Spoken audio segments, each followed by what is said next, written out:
నేను ఒకటే విజ్ఞప్తి చేస్తున్న ప్రతి ఒక్కరికి ఉదాసీనత ఏమాత్రం పనికిరాదు.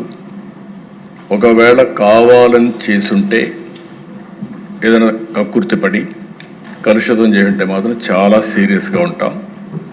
ఒకవేళ ఏం జరిగిందో మొత్తం ఎస్టాబ్లిష్ చేసి దోషులపైన కఠినమైన చర్య తీసుకుంటాం.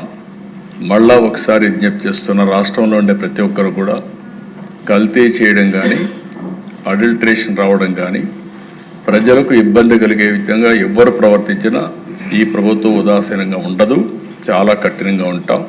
ఆ విషయం గుర్తుపెట్టుకోవాల్సిందిగా మరొక్కసారి హెచ్చరిస్తూ, ఎవరైతే చనిపోయారో ప్రాథమికంగా 4 చనిపోయారు.